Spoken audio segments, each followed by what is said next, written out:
Chris Akabusi, Don Neeson. What do you like as your tipple? What do you like, Chris? Yeah, so now they say on the 19th hole, if any golfers will know, 19th hole, I'll have a little lager now. I used to have Guinness, but when I was a young kid, that is, say, 16, 17, 18, we were brought up in pale ale. Everyone had a little bit of the old pale ale, yeah. Oh, you could be camera. If you grew a beard on top of your head and everywhere else, you could join the Real Ale Society. Yeah, no, I haven't got a beard yet. I shaved this morning. No, a nice pint of lager, especially at football, can't beat it. What do you like? Do you know what I really like as a lager? I can't resist it. Peroni. My favourite. Oh, you're so... Honestly, we are bonding over Peroni. I love a Peroni. Yeah. People don't even need to... Other lagers are available. You don't even need to ask me what I want in a pub now. Everyone just already knows. OK, that's you and me sorted. Yeah. That's good. Lovely, lovely, lovely stuff. Look at that. Looks great. Looks good. OK, well, let's go through. Where do you want to begin, Isabel? Well, let's stay with the alcohol theme, or non-alcohol theme. Dawn, let's talk about this inside the Times. It's on their page 3, sort of fun section. But this is Lewis Hamilton's new formula. See what they've done there? Ooh. Is one fuelled by spirit of a non-alcoholic. Yeah, he's a very exciting young man, isn't he, Lewis Hamilton? Said nobody ever. Sorry if you're a fan, but come on.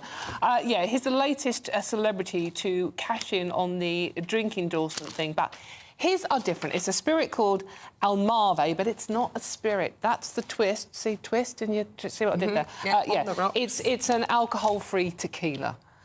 Because he likes the taste of tequila, but he doesn't like the effects of alcohol. Gosh, I love the effects of tequila. He sounds There's nothing better. Didn't you used to be a shot girl? Yeah, I did, yeah. But that was vodka.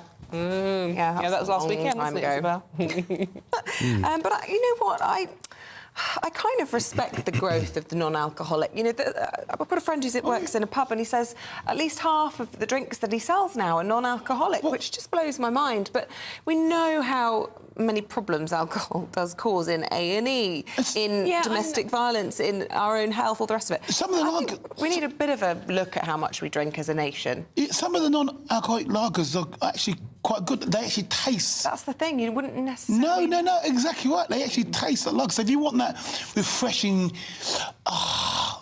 and without the alcoholic... But you see, I like a drink to relax me.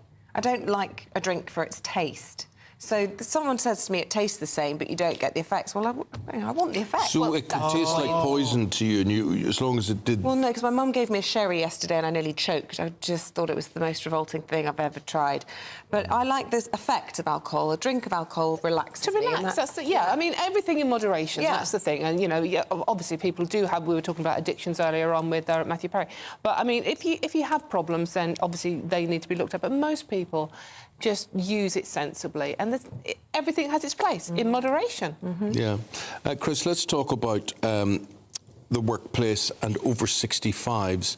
So there is a growth in people over 65 working because there's more jobs available, or they are in need of the income? Well, I think the main thing is the demographic bubble. Actually, there are more of us now who are top every age, 45, 55, 65 anyway. This in particular is talking about the over 65s, which is my age group.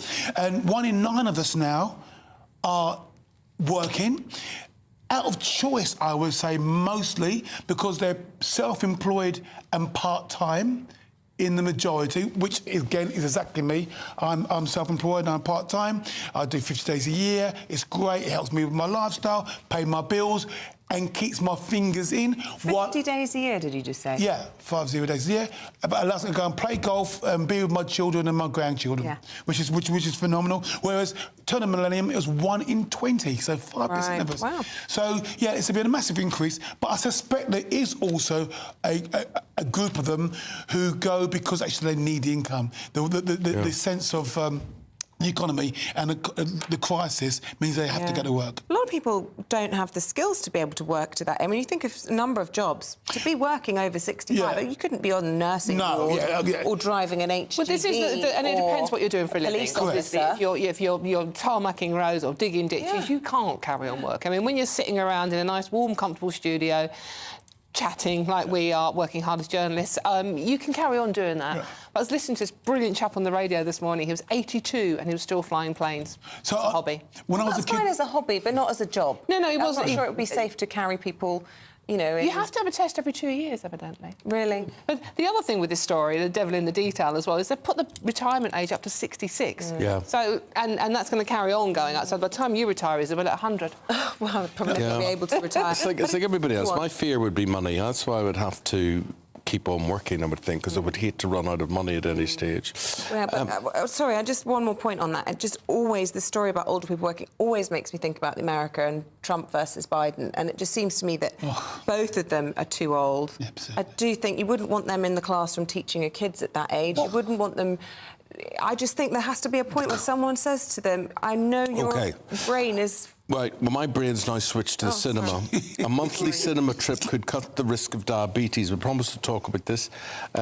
Diabetes, I don't really understand how this works. Well, there is a link between stress and anxiety and type 2 diabetes, because if you're stressed and anxious, the amount of cortisol in your system rises, which affects how your body metabolises sugar. That's the science. The reality of this is that monthly cinema trips don't have the popcorn, by the way, that's not a good thing, but monthly cinema trips, art galleries, theatre, all that sort of thing, are linked to a lower risk of diabetes, but they're also linked to people being more middle class, having a higher income, and therefore probably having a I just don't believe this survey. I can't see you're inactive, you're open to temptation as well.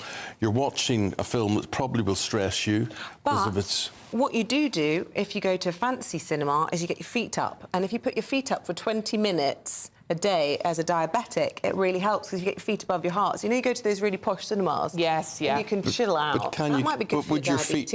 Would your feet be above your chest? No, maybe not. But I was just trying to think, you know, how... I'm loving it. The fancy cinemas, and earlier on in our first segment, I got called a doorman, and I was wondering what sort of hotel... Wonder why. What sort of hotels does Eamonn go to? It doesn't go to the Premier Inn, do you, No, mate? it's not a bit of a Travelodge, is it? They all look like You're a posh guy, you've got the doorman looking like me, my friend. I'm still going for the vampire, if that's okay. Vampire, just seasonal. Yeah, absolutely, and that's why I'm a pumpkin, round and orange. You see, the price of cinema as well would give you some condition. Yeah. Well, that's true. It can cost up to 20 quid in some London cinemas. Yeah. For the ticket. Go there for the ticket, yeah. If you go as a family and then you buy some... All the stickies, chocolate, popcorn. Anyway. Yeah. Well, guys, thank you very much indeed. Chris and Dawn, we'll see you sometime in the future. Thank you for today. Thank you very much. And we say hello to Rachel with the weather.